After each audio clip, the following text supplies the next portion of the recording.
Bienvenidos de nuevo al podcast y bienvenidos a una nueva temporada. Y hoy he grabado un episodio muy personal. Te voy a contar la experiencia en un retiro de 8 días en el que he estado totalmente en silencio y entrenando mi cerebro. De hecho, te voy a contar los momentos difíciles, los descubrimientos y sobre todo cómo un periodo de silencio puede entrenar tu cerebro. Me ha sorprendido muy en positivo. Para comenzar este episodio, quiero asegurarme que todo el mundo entiende qué es exactamente esto de un retiro de silencio, ¿no? Porque es verdad que este término pues, puede ser algo nuevo que nunca hayas escuchado y no sepas en qué consiste. En realidad es una experiencia inmersiva en la que desconectas totalmente del ruido exterior, tanto en sentido literal como en figurado. Es decir, los retiros de silencio están diseñados para crear ese entorno donde el ruido externo se reduce al mínimo y así te concentras exclusivamente en ti. Y esto incluye el que no te puedas comunicar verbalmente con ninguno de los compañeros, pero tampoco puedes tener ningún tipo de contacto visual. No puedes tener móviles, por supuesto, ni tablet, ni libros, ni absolutamente nada. Y es que la idea detrás de este silencio externo pues es que te enfrentes directamente a tus pensamientos y a tus emociones, a que veas qué realmente hay en tu mente, porque es ahí donde tienes la oportunidad de observar cómo funciona, cómo se forman tus pensamientos, cómo reaccionas a tus propias emociones. Y aquí quiero mencionar que existen diferentes tipos de retiros de silencio, es decir, cada uno tiene su enfoque, su estructura. Yo te voy a contar la experiencia que he tenido en este, ¿vale? De hecho, si quieres buscar información, es un retiro de Vipassana. Y es que la verdad que los días previos tenía bastantes dudas. Pregunté mucho a las personas que ya sabía que habían hecho este tipo de retiros, porque te viene a la mente, joder, si pasa algo cuando estoy fuera, y si no voy a poder aguantarlo, y si me quiero ir, ¿qué tengo que hacer? Y la verdad es que cuando llegué al sitio, en mi caso, pues que tenía muchísimos jardines, no había ningún tipo de ruido, era todo como súper tranquilidad. Si te pones en la situación, pues no sé, imagínate despertar en un lugar rodeado de jardines, sin ruido de la ciudad, sin la necesidad de hablar, de responder los mensajes. Pues aunque puede sonar idílico, en realidad fue para mí un choque mental. Porque nuestra mente está acostumbrada a un flujo constante de información, ¿no? De estímulos del móvil, la tele, las personas. Y de repente es que todo eso se para. Y ese silencio externo hace que te des cuenta de absolutamente todo el ruido mental que tienes dentro. Y es que los pensamientos como empiezan a correr sin cesar por tu cabeza y empiezas a darte cuenta de todo lo que piensas en cada segundo. Es que este es el punto crucial en ese retiro de silencio, ¿no? El proceso de que seas capaz de observar esos pensamientos que te vienen todo el rato, pero sin entrar en ellos, sin juzgarlos, ¿no? Y es que no se puede silenciar la mente, pero sí que puedes aprender a vivir con ella, a vivir con todos esos pensamientos sin entrar en ese bucle. La verdad es que esto no es nada fácil porque cuando te das cuenta de todos esos pensamientos que te vienen, que estás todo el día hablando contigo misma, en mi caso llegó un momento que no eran pensamientos muy negativos, pero era todo el rato pensando en lo que estaba haciendo en cada momento. Pues ahora voy aquí, ahora voy allá, ahora tengo calor, ahora tengo frío, hay esto, ¿qué pasa con esto? Llegó un momento que pensé, o sea, es que me estoy volviendo loca, estoy todo el rato hablando conmigo misma. Y también te vienen pensamientos como aleatorios, pues lista de cosas pendientes que tienes que hacer, preocupaciones del trabajo, incluso recuerdos de conversaciones pasadas o pensamientos que, o sea, no tienen importancia. De hecho, este fenómeno se llama mente de mono, ¿no? Cuando la mente salta de un pensamiento a otro sin descanso. Y la verdad es que cuando estás ahí en ese momento y empiezas a pasar de un pensamiento a otro, es difícil. No es fácil, pero es a lo que fui. Otra de las dificultades es, por supuesto, el silencio. Es decir, que no puedas expresar o compartir lo que te está pasando con otras personas, cómo te estás sintiendo. No te puedes quejar de si lo llevas bien o de si lo llevas mal. No puedes hacer absolutamente nada, solo puedes lidiar contigo misma todo el rato. Es verdad que aquí entra que en todo momento estamos guiados para hacer esos ejercicios de atención plena, es decir, meditación para entrenar el córtex prefrontal.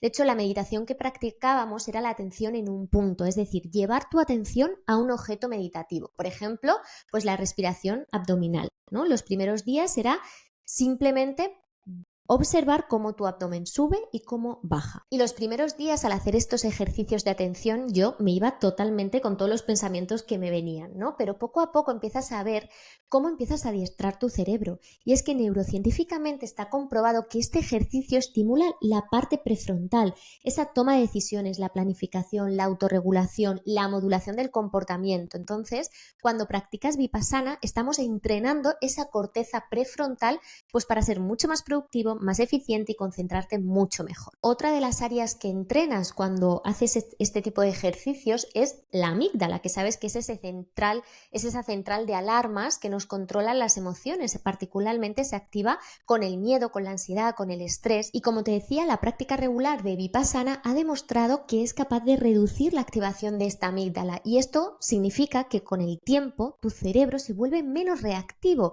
eres capaz más de pensar antes de actuar. Y esto te permite afrontar ciertas situaciones pues desafiantes o estresantes o difíciles con mucha más calma, mucha más claridad y sobre todo tomar decisiones que te beneficien a ti en todo momento. Hay muchísimos más beneficios, como por ejemplo también el hipocampo, que es una región del cerebro que está asociada a la memoria y al aprendizaje, que también se activa con la meditación vipassana. Y esto es muy importante porque cuando estamos con estrés, esta zona del hipocampo puede reducirse de tamaño y puede afectarte negativamente pues a esas funciones de memoria a corto y a largo plazo. Y es que además esta práctica, además de fortalecer todas estas zonas, puede fomentar el crecimiento de nuevas neuronas, que es un proceso que se llama neurogénesis, sobre todo en esa zona de la memoria, en esa zona del hipocampo. Cuando estamos estresados o con emociones muy negativas, entre comillas negativas, ¿no? Como mucha ansiedad, depresión o cualquier emoción que nos desestabilice, es como si en nuestro cerebro las conexiones no fueran muy bien.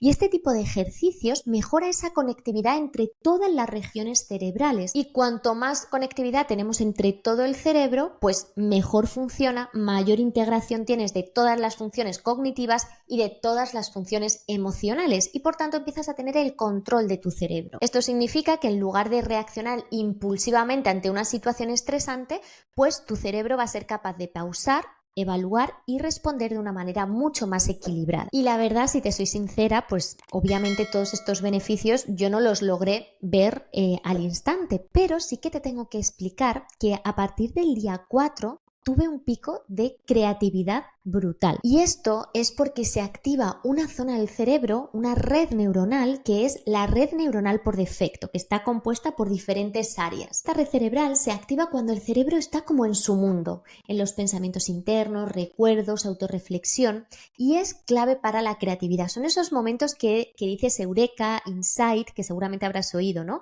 Cuando te vas a dar un paseo o te metes en la ducha y de repente tienes una idea. Y es una red muy interesante porque al igual que se activa cuando tu mente está calmada y tienes esas ideas, tienes creatividad, pues también tiene un lado oscuro. Y es que también se activa cuando tu mente está en bucle de esos pensamientos negativos y estás en tu mundo pensando una y otra vez las consecuencias, el qué pasará, el qué dirán y el easy, easy, easy. Por tanto, se activa y nos facilita esa creatividad, esa introspección, pero también puede ser responsable de esa rueda del hámster mental. Este es un estado donde ese pensamiento negativo te lleva al otro y este al otro y se empieza a crear como una espiral que te lleva hacia adentro como si fuera un agujero negro que es muy difícil de detener.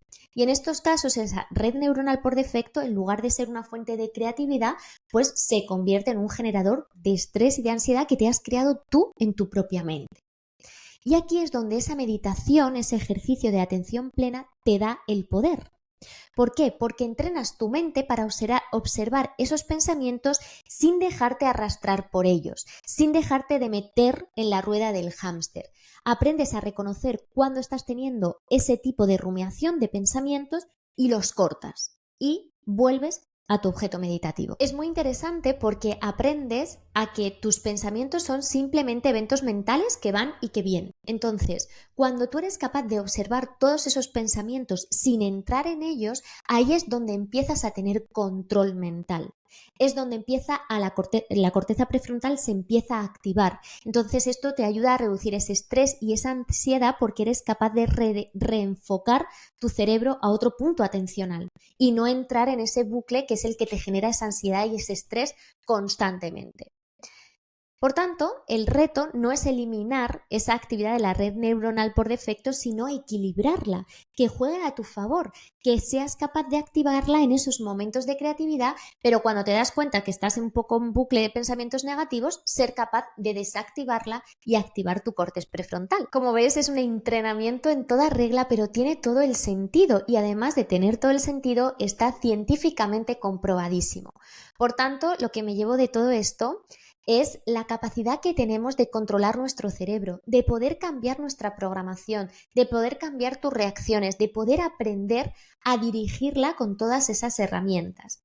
Y la verdad es que esta experiencia, junto con todo ese conocimiento de cómo funciona el cerebro, es una fusión increíble para cambiar aquello que no te gusta, para poder cambiar esa situación en la que lo estás pasando mal o estás estresado o estás con ansiedad o estás con depresión, para poder cambiar el enfoque. Obviamente la situación no va a cambiar, pero sí que puedes cambiar tu reacción ante esa situación. Y hasta aquí el episodio de hoy. Me encantará que me comentes si tú has realizado algún entrenamiento así o si te ha parecido interesante.